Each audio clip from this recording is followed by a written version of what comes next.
이번 북러 정상회담을 미국과 중국 등 주요 국가들은 어떻게 바라보고 있는지 알아보겠습니다. 미국은 이번 만남이 한반도의 안보를 위협할 수 있다고 지적했고, 중국은 반응을 자제하고 있지만 불편함을 내비치고 있습니다. 워싱턴과 베이징 차례로 연결하겠습니다. 먼저 워싱턴으로 가보겠습니다. 자, 조혜진 특파원, 이 러시아에 무기를 준 대가로 북한이 과연 뭘 받을지 이 부분이 미국의 최대 관심사라고요.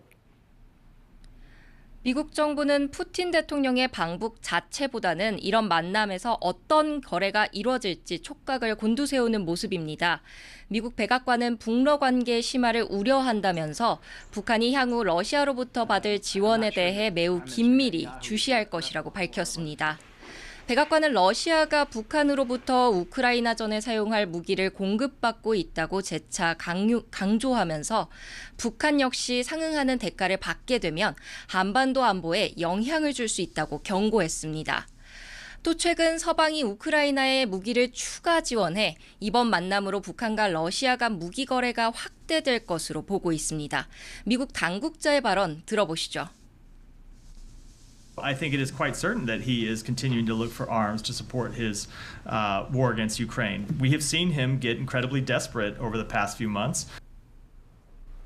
이와 함께 북러가 미국의 체제를 피해 자체적인 결제 시스템을 논의할 것으로 보여 대북 제재에 어떤 영향이 있을지 주시하고 있는 것으로 알려졌습니다. 네, 이번엔 베이징으로 가보겠습니다. 김효신 특파원, 북러 두 나라 밀착에 대해서 같은 공산권 국가였던 중국, 왜 이렇게 불편하게 여기고 있는 겁니까? 네, 중국 외교부는 북러 정상회담과 관련해 북한과 러시아 간의 일이라며 반응을 자제했습니다. 중국 외교부 대변인의 말입니다. 此前我们回答过这样的问题，这是俄朝之间的双边交往。 이에 앞서 이례적으로 러시아가 관련 국가와 전통적 우호 관계를 공고히 하는 것을 환영한다는 입장을 밝히기도 했는데요. 협력은 하되 전통적인 수준을 벗어나지 말 것을 북러에 제시한 것으로 풀이됩니다. 베이징 외교소식통은 북러가 이번 정상회의를 계기로 군사 분야에서 협력을 강화할 가능성에 대해 중국이 우려하고 있다고 전했습니다. 한반도 문제에서 러시아의 입김은 세지고 중국의 영향력이 줄어들어 중국의 안보 구상이 흔들릴 수도 있다는 경계심이 반영된 것으로 보입니다.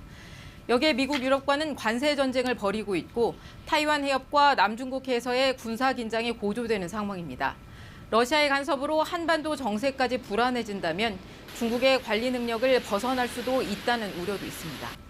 더 많은 러시아산 곡물과 에너지가 북한으로 수출될 경우 러시아에 대한 가격 협상력과 북한에 대한 경제 분야 영향력도 약화되지 않을까 주시하고 있습니다. 네, 워싱턴과 베이징의 두 특파원 잘 들었습니다.